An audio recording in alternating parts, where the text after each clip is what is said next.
오늘은 첫 시간이고요. 자바를 소개해 드리겠습니다. 자바를.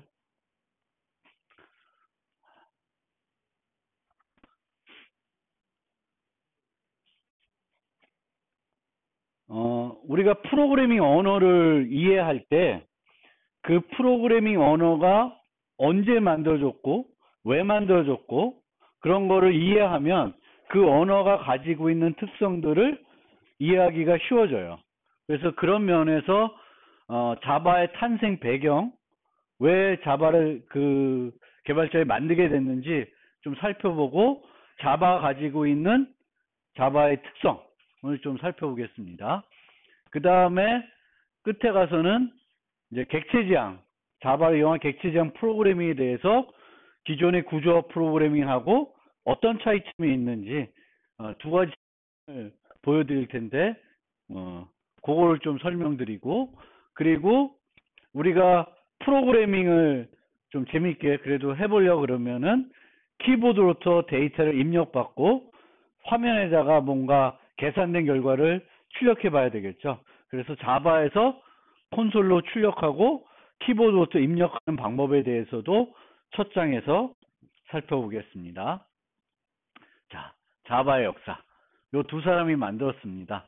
그래서 써니라는 회사에서 제임스 고슬링과 패트릭 노튼이 개발한 고급 프로그래밍 언어입니다.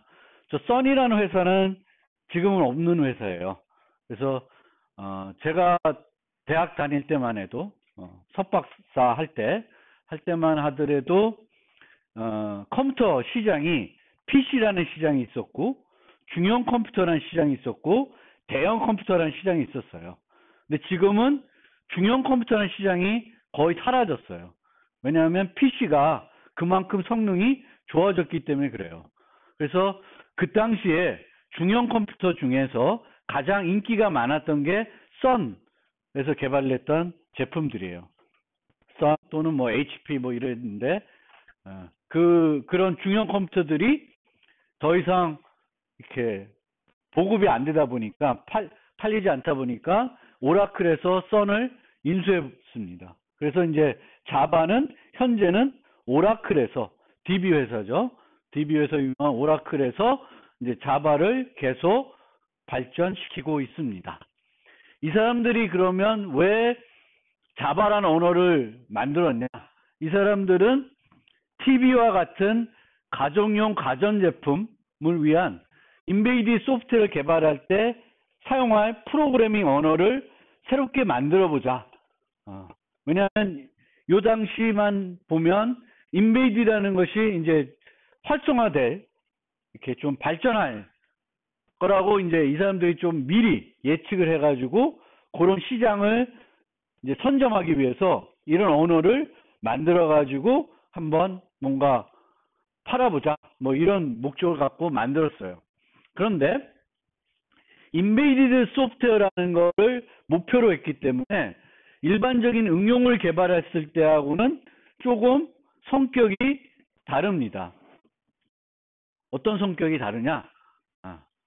첫째, 가전제품들은 뭐 가전제품에 이제 인베이디드 소프트웨어 들어간다는 것은 보통은 가전제품은 지금은 많이 바뀌었지만 예전에는 다 하드웨어적으로 다 구동이 되는 거죠.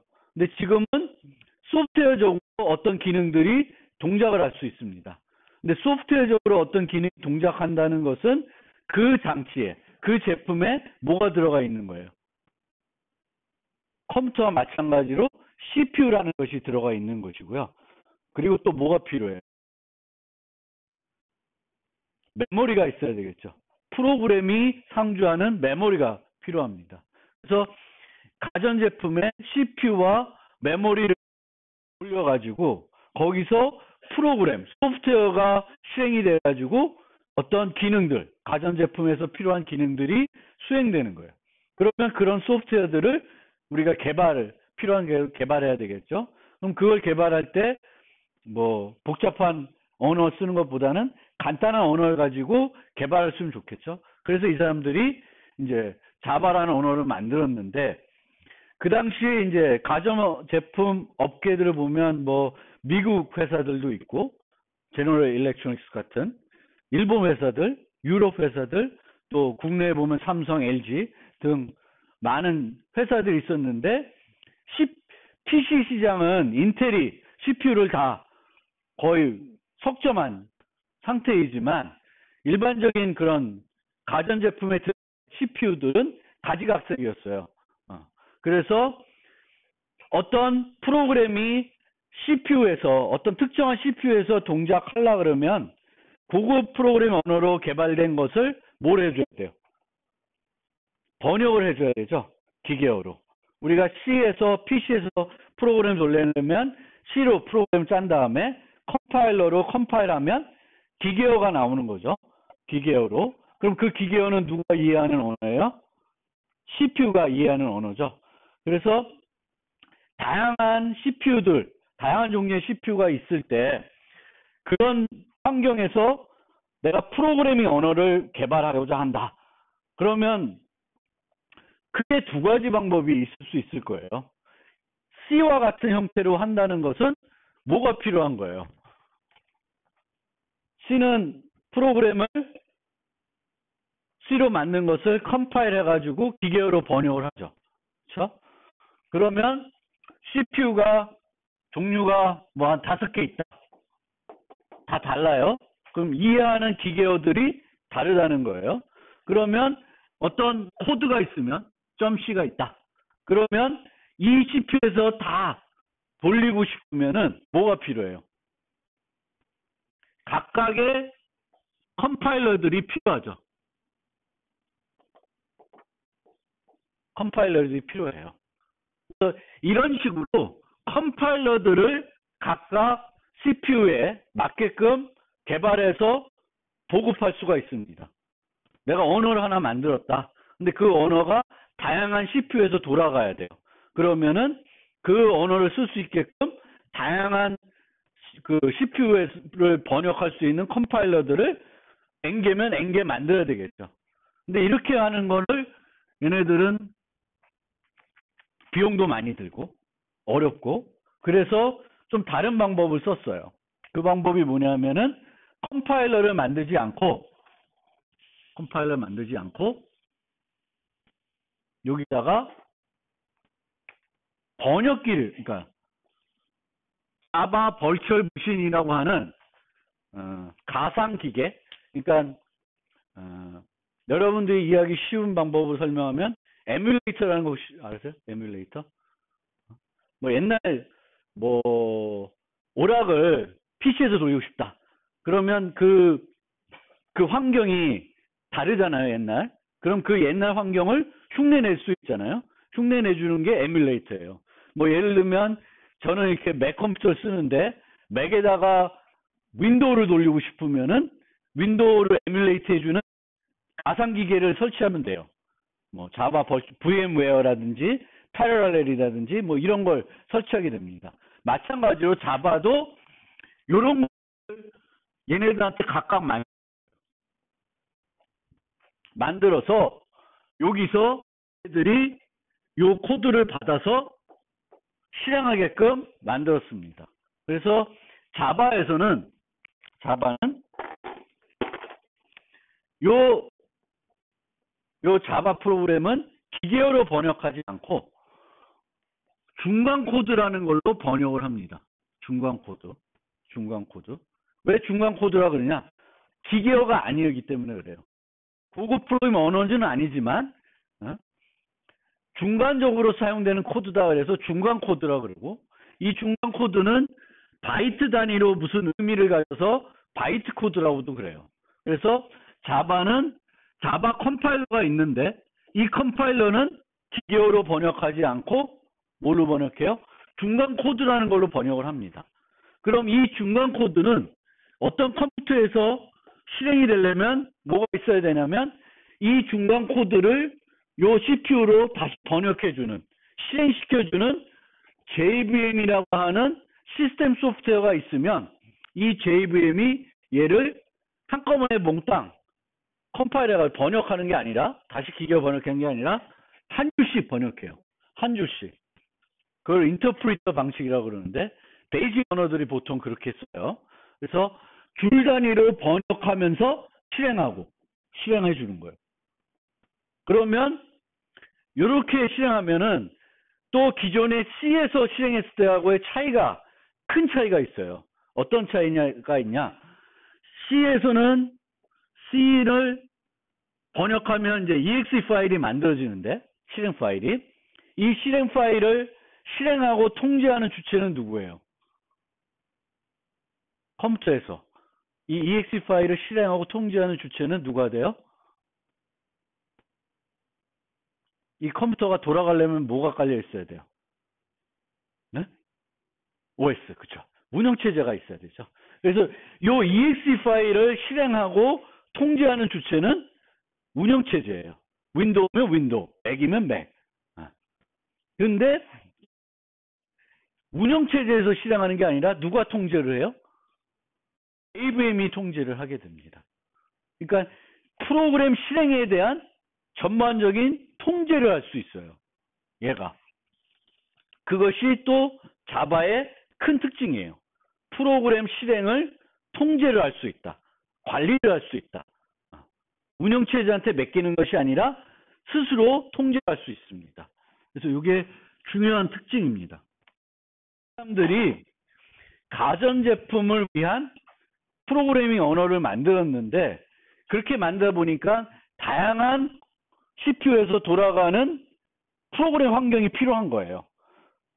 환경을 만들기 위해서 우리가 즐겨 쓰던 컴파일러들을 각각 만드는 방식이 아니라 JVM이라는 소프트웨어들을 만들어 가지고 배포하고 컴파일러는 중간 코드로 똑같은 중간 코드에서 이 중간 코드가 여기서 실행되든 어디서 실행되든 뭘 또 보장해 주냐면은 결과가 항상 같도록 보장을 해 줍니다.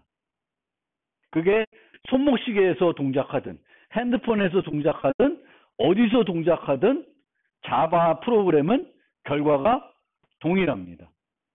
C는 그렇지 않아요. C는 요 컴퓨터에 돌아갈 때하고 이 컴퓨터에 돌아갈 때하고 결과가 똑같은 코드라도 다를 수 있습니다. 왜 다를 수 있을까? 여기서의 인트 크기랑 여기서의 인트 크기가 다를 수 있어요. 그 인트 크기는 컴파일러가 요 컴퓨터 환경에 맞게끔 설정합니다. 어디는 4비트, 어디는 8비트, 뭐 달라질 수 있어요. 근데 자바는 다 똑같아요. 바이트 코드고 얘가 실행하고 얘가 통제를 하니까 이 운영체제나 이 시스템과 상관없이 얘가 알아서 실행을 해줘요. 그래서 자바는 번역 방식, 해석 기반으로 만들어져 있고 뭐가 필요해요? 자바 벌처 머신이라고 하는 그런 시스템 소프트웨어가 있으면 이제 실행할 수 있습니다. 그래서 여러분들 집에 자바 프로그램 할 때 제가 JDK를 설치하라고 그랬죠. 그래서 여러분들은 프로그램을 컴파일할 수 있어야 되니까 이걸 설치하지만 만약에 여러분들이 일반 유저다. 근데 자바로 된 프로그램들을 실행해야 된다. 그럼 뭐가 필요해요? JDK가 필요한 게 아니라 자바 버추얼 머신이 필요한 거죠. 그래서 그거를 JRE라고 해요. 자바 런타임 인바이러먼트. 그래서 요것만 설치를 하면 자바로 작성된 프로그램들은 다 실행할 수 있습니다. 그래서 여러분들이 어떤 프로그램들은 자바로 프로그램되어 있어요. 그러면 보통 맥 같은 경우는 OS 설치하면 기본적으로 자바가 하나 설치가 돼요. 윈도우도 요즘은 아마 자바 런타임은 설치가 될 거예요. 브라우저 같은 데서 많이 쓰니까. 그래서 걔네들이 이제 JR이고 JR이만 있으면 번역하는 기능들은 여러분들은 집에서 이제 개발해야 되니까 JDK를 설치하고 JDK 설치하면 JRE가 같이 설치가 돼요. JRE가. 그래서 해석 기반이다. 요 특징을 갖고 있어요. 그 다음에 인베이디드 소프트웨어니까 두 번째로 중요한 특성을 갖고 있습니다. 뭐냐면 강건성을 중요시했다. 프로그램의 강건성이라는 거는 오류가 없게 하는 거예요. 오류가. 인베이디드 소프트웨어는 PC랑 조금 달라서 오류가 있으면 더 심각한 문제가 될 수 있어요. PC는 하다가 안 되면 껐다 키면 큰 문제는 없는데, 인베이드 소프트인데 뭐 냉장고나 세탁기가 소프트웨어로 돌아가요. 근데 오류가 생겨서 세탁물이 망가진다든지 냉장고 보관된 음식이 망가져요. 그러면 그 제품은 잘 안 쓰겠죠. 그래서 인베이디드 소프트웨어는 좀 더 강건해야 돼. 오류가 더 없어야 된다는 거죠. 일반적인 응용에 비해서. 그래서 강건성을 매우 중요시했습니다. 그래서 자바는 이 두 가지 특징을 갖고 있고, 그리고 이 자바를 만들 당시에 가장 인기가 있었던 프로그래밍 언어가 C++예요. 객체 지향을 지원하는 C++ 언어예요. 그래서 이 사람은 기존 C++ 유저들을, 프로그래머들을 빠르게 흡수하려고 그러면 어떻게 하면 되겠어요? 동일한 문법을 쓰면 되겠죠. 그래서 자바는 만들 때 C++하고 똑같은 문법을 갖다가 썼어요. 언어를 만들면서 폼, 뭐 화일문, 뭐 비슷하게, 거의 키보드도 비슷하고 언어의 구조들을 다 비슷하게 만들었어요. 다른 언어이지만. 그래서 객체 지향 언어를 지원하고 문법은 뭐랑 같아요? C++ 같게 만들었습니다. 그래서 특징을 갖고 있습니다. 그래서 아까 요것과 관련된 그 특징은 컴파일러로 exe 파일 왕창 만든 다음에 실행하면 빠르겠죠. 한 주 한 주씩 번역하면 뭐가 문제야? 느리겠죠. 그래서 느리다는 단점이 있습니다. 속도가 느리다는 단점이 있는데 우리가 일반 응용을 돌릴 때 못 느껴요. 여러분들이 C로 돌리나 자바로 돌리나 나오는 출력 결과는 그렇게 못 느끼는데 실제 차이는 많이 나요. 하지만 이 나중에 한번 기회가 되면 또 설명드리겠지만 자바는 요 JVM이라는 게 프로그램 실행을 통제하기 때문에 기존의 exe 파일 만들어서 운영체제가 실행하는 것과는 또 다른 최적화를 할 수 있어요. 얘가 못하는 최적화를 얘는 또 할 수 있어요. 그래서 어떤 응용은, 어떤 프로그램은 오히려 자바가 더 빨라. 아주 예외적인 경우이지만 더 빠른 경우도 있습니다. 그러니까 좀 다르다는 거죠, 성격이. 그래서 JVM이 그런 걸 할 수 있기 때문에 좀 더 그런 특징이 있다. 프로그램 실행 시스템 통제 가능하다. 그래서 그런 특징을 갖고 있습니다. JVM. 그래서 이런 용어도 그 사람들이 처음에 만들 때는 중요했습니다. Write once, run anywhere. 한 번 작성해서 어디든지 실행할 수 있다. 근데 어디든지 실행할 수 있는 어디서 뭐가 필요해요? 꼭 있어야 되는 것. JVM이 있는 어디든지 실행할 수 있습니다. JVM만 만들어져 있는 그런 환경이면 여러분들이 만든 자바 프로그램을 실행할 수 있습니다. 아까 앞에 했던 얘기니까 그렇게 됩니다. 그래서 이런 식으로 그 선이라는 회사에 있는 그 두 사람이 자바를 만들었는데 별로 업계에서는 니 뭐야? 그거 뭐하러 만들어? 별로 아무도 안 쓰는 거죠. 뭐 그렇겠죠. 언어가 누가 새롭게 만든다고 해서 좋다 그래서 갖다가 막 쓰지는 않아요. 왜? 기존에 자기가 쓰던 언어들이 있는데 그걸 버리고 새로운 언어를 쓴다는 거는 되게 위험하고 또 배워야 되고 그렇습니다. 근데 그 당시에 C++가 또 한참 인기였던 시점이기도 하지만 뭐가 나타나게 한 시점이냐면 월드 와이드 웹이라는 홈페이지들이 막 등장하던 시점이에요. 그래서 학생들이 이렇게 컴퓨터에다가 브라우저 켜가지고 뭐 이것저것 검색하고 그런 게 이제 막 되던 시점이에요. 근데 그 당시에는 별로 동적이지 않았어요. 홈페이지들이. 그냥 정적인 데이터에만 있었고 뭐 여기서 화려하게 움직인다든지 뭐 게임이 된다든지 그런 건 없었어요. 그런데 이 사람들이 자바가 잘 안 팔리다 보니까 노는 시간에 뭐예요? 그래서 이 사람들이 노턴이라는 사람이 뭘 했냐면은 핫자바라고 하는 브라우저를 자바 언어로 만들었어요. 자바 언어로. 근데 되게 허접해요. 허접한 브라우저인데 만들었어요. 근데 이 브라우저는 지금까지하고는 전혀 다른 동적 컨텐츠를 제공해 줬어요. 뭘 제공해 줬냐면 보통은 웹 서버에 어떤 파일들이 있냐면 옛날에는 그냥 HTML 문서랑 이미지들만 있었어요. 근데 얘는 여기에다가 뭐가 추가되냐면은 클래스라고 하는, 우리가 자바 파일은 1.자바라는 자바 프로그램이 있으면 얘를 번역하면 1.클래스가 돼요. 얘는 자바 언어로 되어 있는 거고 얘는 무슨 언어로? 중간 코드로 되어 있는, 번역되어 있는. 그리고 요 1.클래스는 뭐가 있으면 실행할 수 있어요? JVM이. 그래서 요런 자바로 작성된 중간 코드로 번역되어 있는 프로그램들을 웹서버에 올려놓을 수 있게 됐어요. 그리고 요 HTML 안에다가 애플렛 뭐 어쩌고 태그를 달아가지고 요거를 링크를 걸어놔요. 그러면 요 파일이, 요 코드가 어디서 실행이 되냐면은 브라우저 안에서 실행이 됩니다.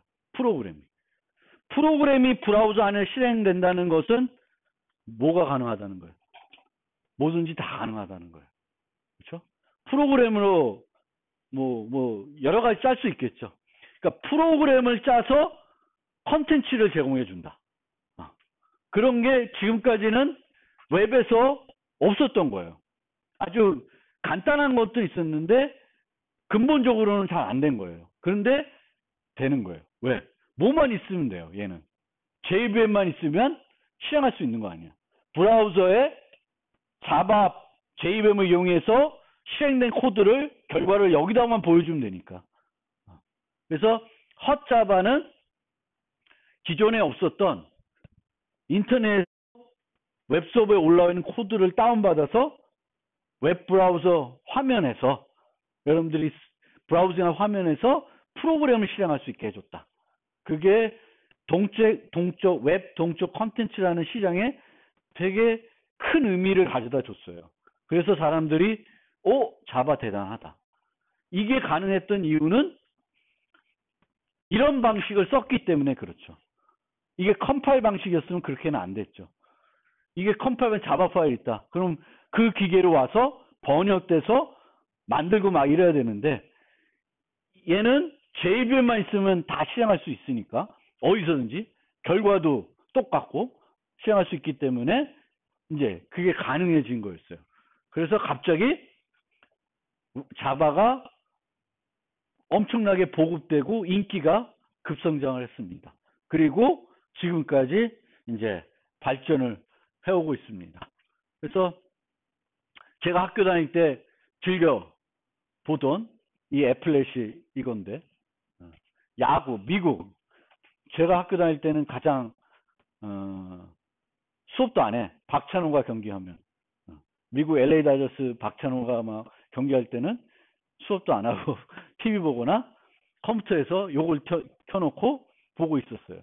요게 자바로 작성된 그 문자 중계 하는 거죠. 요즘은 이런 게 많지. 근데 이런 것도 자바로 안 짜지만 요즘은 이제 뭐 자바스크립트라든지 웹 컨텐츠를 개발하는 언어들이 많이 발달했죠. 많이 변했기 때문에. 그런데 그 당시에는 획기적인 거였어요. 그래서 지금은 자바가 일반적인 프로그래밍 언어로, 학습하는 언어로 많이 활용되고 있고, 그 다음에 가장 많이 활용되는 데는 두 군데예요. 하나는 웹 프로그래밍 할 때 백핸드 프로그래밍으로. 물론 근데 백핸드도 뭐 방법이 워낙 많아서 뭐 PHP로도 할 수도 있고, 요즘은 또 PHP 말고 파이썬이 많이 인기 있는 것 같아요. 파이썬은 백핸드 하는데 여전히 자바로 백핸드 개발한 곳들이 많을 거예요. JSP, 서블렛, 또 스프링 뭐 이런 라이브러리들이 있어요. 그래서 자바가 웹의 백핸드 기술로 상당히 지금까지 발전해 왔고, 그 다음에 또 획기적인 게 뭐냐면, 어디 갔어? 빠졌네. 그 구글이 안드로이드를 인수하면서 안드로이드 계열의 모바일 폰들의 기본 API를 뭘로 제공하냐면 자바로 제공하는 거죠. 그래서 여러분들이 안드로이드 모바일 프로그래밍 할 때는 기본적으로 뭘 또 써요? 자바를 활용합니다. 그러니까 자바를 잘 알고 있으면 웹 프로그램 할 때 백핸드 기술로, 모바일 프로그램, 안드로이드 모바일 프로그램 할 때 기본적으로 자바를 쓰이니까 유용하게 많이 쓰이고요. 그 말고도 기본적으로 여러분들이 개발자로서 프로그램들, 이제 졸업할 때까지 학교 다니면서 여러 가지 프로그램들을 해야 되는데, 내가 가장 잘하는 언어를 하나 가지고 있어야 그거 가지고 숙제 나올 때 뭐 어떤 언어를 하세요 하는 과목도 있겠지만, 언어를 주지 않고 여러분들이 자유롭게 하세요 그러면 어떤 사람은 C++로 할 테고 어떤 사람은 뭘로 할 텐데, 가장 편하게 아마 여러분들이 내 언어로 만들려고 아마 도전한다 그러면 자바를 추천드리고 싶습니다. 자바? 자바. 왜냐하면 자바는 또 라이브러리가 대단히 풍부해요. 그래서 여러 가지를 해볼 수 있어요. 그래서 자바는 이제 95년도에 이제 버전이 처음 나왔는데, 쓸만한 거는 이제 1.2부터 거의 쓸만한 형태가 되겠고, 지금은 버전 11이 나와 있어요. 여러분들한테 제가 버전 11 가지고 좀 강의를 하려고 합니다. 그래서 이제 보시면 보통 언어가 바뀌지는 않아요. 원래 버전업 되면 뭐가 바뀌어요? 라이브러리들이 개선이 돼요. 근데 여기는 라이브러리에 있는 클래스 수들만 나열되어 있는데, 동일한 클래스가 함수들이 늘어나고 줄어들고 그래요. 이렇게 발전하면서 더 함수들도 추가되고 개선되고, 그래서 라이브러리들이 점점 많아지고 있어요. 근데 여기서 6,000개에서 2,000개가 확 빠졌죠.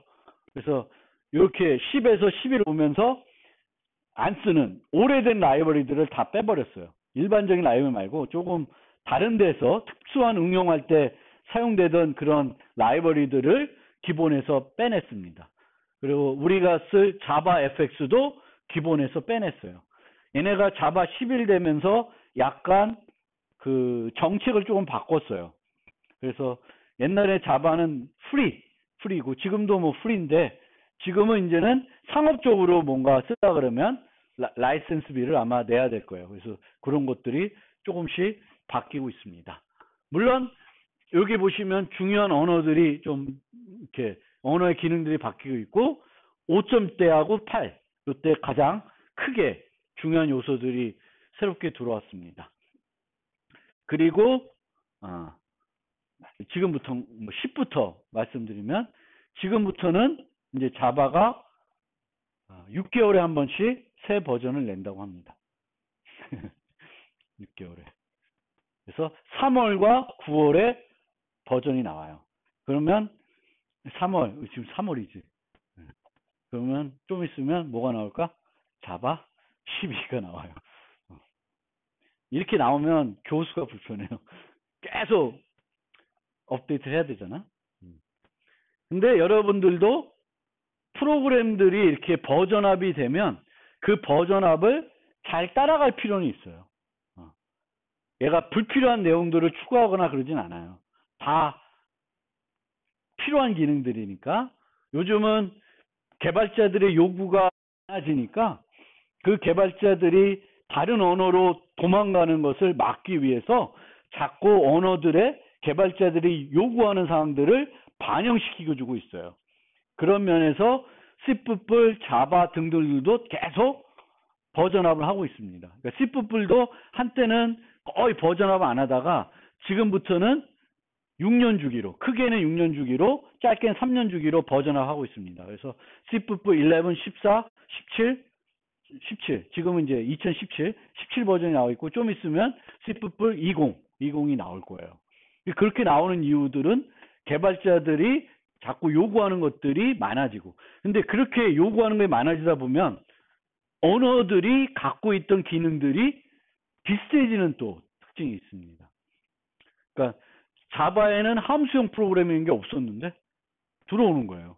왜 자바만 없냐? 다른 건 다 있는데, C# 있고 파이썬 있고 다 있는데, 그러니까 넣는 거예요. 그럼 C++도 넣어야지. C++도 함수형 프로그래밍 지원하고. 그러니까 이제는 C++, C#, 자바 다 비슷비슷해. 그러니까 기능들이 처음엔 차이가 많이 나다가도 점점 똑같은 기능들을 다 제공하는 형태로 바뀌고 있다. 라이브러리 쓰고. 그래서 여러분들이 라이브러리를 잘 쓸 줄 알아야 됩니다. 그렇죠? 프로그램 개발할 때 우리가 프로그래밍 경시대회 같은 것도 많이 있는데 거기 경시대회 하는데 정렬을 해야 돼요. 문제를 해결하려면. 그럼 정렬하는 프로그램을 내가 짜고 있어. 그럼 느리겠죠. 정렬하는 거 코드는 뭐에 들어가 있을까? 라이브러리에 돼 있겠죠. 그럼 갖다가 써야 돼요. 아주 간단한 것들도 여러분들이 갖다가 쓰는 버릇을 해야 돼요. 예를 들면 int xy. 그래서 이 두 개 중에 큰 값을 찾는다. 그러면 뭐 int x 이퀄 뭐 이렇게 하면 되잖아요. 이렇게 하면 되잖아. 근데 만약에 cpp로 짠다. 그럼 이렇게 안 짜고 그냥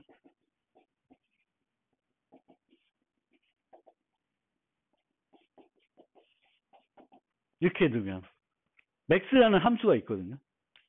그러면 이 둘 중에 큰 거를 x에 할당하겠죠. 그러니까 아주 간단한 함수들도 우리가 많이 쓰는 그런 것들은 뭐가 돼 있어요? 함수가 돼 있겠지. 만들어져 있어요. 그러면 내가 라이브러리를 잘 알면 굳이 이거 못 짜는 게 어려워요? 이거 어렵지 않죠. 금방 짤 수 있는데도 이렇게 안 짜고 이렇게 씁니다. 만에 하나 내가 이거 하다가 뭐 잘못할 수도 있잖아요. 근데 맥스 함수가 뭐 오류가 있을 거는 없겠죠. 그렇죠? 라이브러리를 잘 만들어 놨을 테니까. 우리가 이렇게 짜다 보면 뭐 실수할 수도 있고 뭐 어떻게. 그래서 여러분들이 라이브러리를 잘 쓸 줄 알아야 되고 라이브러리에 뭐가 있는지 내가 필요한 기능이 라이브러리에 있는 건지 없는 건지. 그래서 프로그램을 많이 하고 또 다른 사람들이 짠 프로그램 많이 보다 보면 어떤 함수들을 많이 쓰는구나. 그럼 나도 그걸 내가 짜는 게 아니라 그런 함수는 나도 갖다 써야 되겠구나. 이제 이런 식으로 라이브러리들. 그래서 맨날 여기 하는 거 바퀴를 새로 개발할 필요 없죠. 그렇죠? 개발되어 있으니까 갖다가 쓰시면 돼요. 라이브러리들.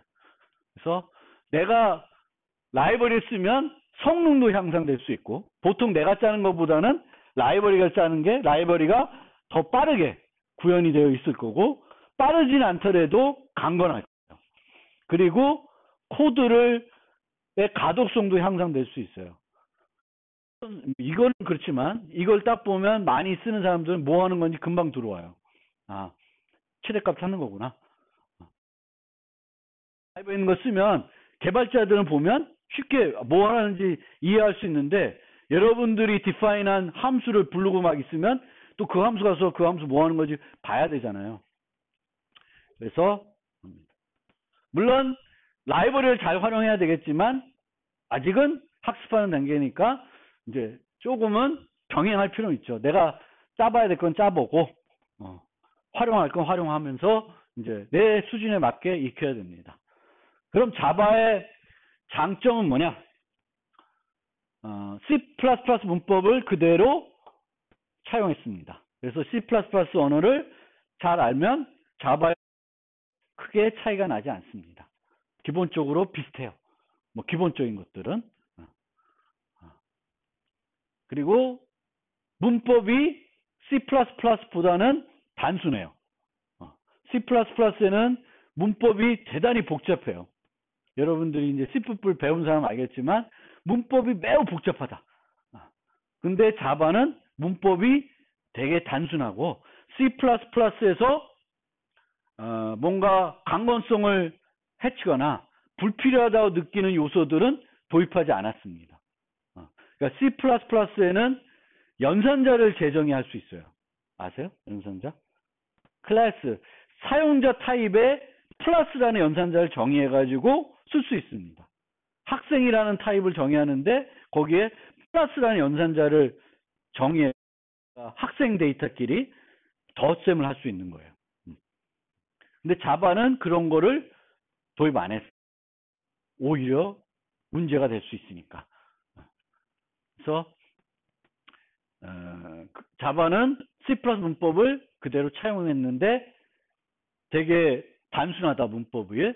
그리고 C++에 강건한 코드를 작성할 수 있습니다. 그러니까 자바는 보통 뭐 한 가지 또 예를 들면 C에서는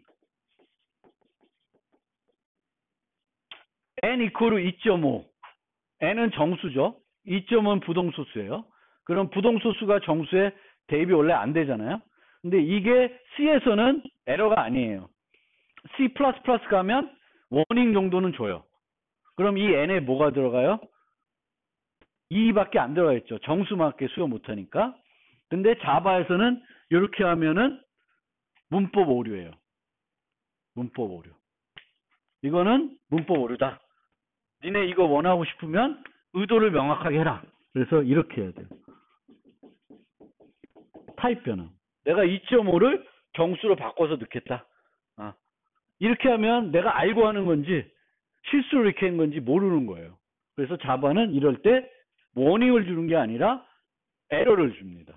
그래서 자바는 보통 C나 C++에서 워닝 주던 요소들을 문법 오류로 처리해요. 고치게끔. 혹시 실수 안 했나. 그래서 고치면 더 강건하게 만들어지는 거예요. 그리고 C에서는 동적 할당할 때, 동적 할당 아시죠? 그러니까 보통 우리가 int n o 이렇게 되면 요게 배열, C에서 배열, 용량이 5인 배열을 만드는 거예요. 그리고 얘가 예를 들면 void f라는 함수에 지역 변수로 되어 있으면 함수가 호출됐을 때 요만한 배열이 생겨요. 자동적으로. 그래서 요거를 자동 할당, 뭐 정적 할당이라 그래요. 근데 이렇게 안 하고 C에서 말로 너무 길다. 이렇게 한다. 말로 size of int o. 그러면 얘는 요 순간에 와서 요때 가서 요만큼의 공간을 만드는 거죠. 물론 이때는 5라 아니고 뭐 n이라고 넣을 수도 있죠. 그럼 n의 값에 따라서 필요한 만큼의 공간을 확보를 해요. 이거를 뭐라 그래요? 동적 할당. 그럼 동적 할당하면 뭘 해줘야 돼요? 나중에 쓰고 뭘 해줘야 돼? 반납을 해줘야 되죠. 내가 메모리를 직접 관리해줘야 돼요. 얘는 어떻게 돼? 자동 할당된 거니까 함수가 끝나면 어떻게 돼요? 자동 반납되죠. 그래서 자동이에요. 자동. 오토. 근데 얘네들은 내가 하는 거예요. C++에서는 new, delete 라는 개념을 써요. 자바에서는 항상 new라는 걸 써요. 근데 요게 없어요. delete가 없어요. delete를 안 해요. delete를 왜 안 해도 될까? new를 하면 얘는 조금 다른데 메모리에 그 공간이 생겨요. 그러면 그 공간들을 잘 관리하기 위해서 필요할 때 제거시켜줘야 돼요. 제거를 안 하다 보면 메모리가 차서 성능이 떨어지고 안 좋아요. 심지어 다른 프로그램에도 영향을 줄 수 있어요. 그래서 내가 이렇게 동적 할당하는 것은 내가 다 쓰고 나면 반납을 해줘야 돼요. 자바는 내가 필요할 때 막 동적 할당에 쓰는데 내가 직접 반납 안 해도 돼요. 왜 안 해도 될까? 누가 해줄 수 있을까? 자바는 누가 해줄 수 있을까? 자바는 프로그램을 누가 실행해요? JVM은 프로그램을 뭘 할 수 있어요? 통제를 할 수 있어요. 다 볼 수 있어요. 알고 있어요. 그러면 JVM은 쓰다가 이 메모리 이제 더 이상 안 쓰는구나. 알아서 버려줘요. 근데 얘네들은 누가 실행하는 거야? 운영체제가 하는 거야. 운영체제는 이런 걸 보진 않아요. 근데 JVM은 그런 기능을 하게끔 만들어 놓을 수 있고 그렇게 해요. 그래서 자바는 동적 할당된 메모리를 직접 반납하지 않아요. 이 요소도 프로그램 할 때 우리가 실수하는 가장 큰 오류 중에 하나가 이거예요. 메모리 처리. 뭐 반납해 놓고 또 쓰고 뭐 반납 안 낸 거 쓰고 뭐 여러 가지 이 동적 할당하면서 프로그램의 오류가 많이 생겨요. 근데 자바에서는 이제 그게 없어지니까 그만큼 프로그램에 문제가 생길 요소들을 많이 없앤 거죠. 뭐 쭉쭉 하나씩 나중에 이제 만나면 또 설명드리겠습니다. 그래서 강건하다, 자바는. 그 다음에 인베이드 소프트웨어를 목표로 했기 때문에, 그리고 지금은 그 이후로는 웹 프로그래밍을 목표로 발전됐기 때문에 스레드, TCP/IP 통신, 뭐 여러 가지 분산 컴퓨팅 관련된 라이브러리가 워낙 잘 돼 있어요. 그래서 그런 또 장점이 있습니다.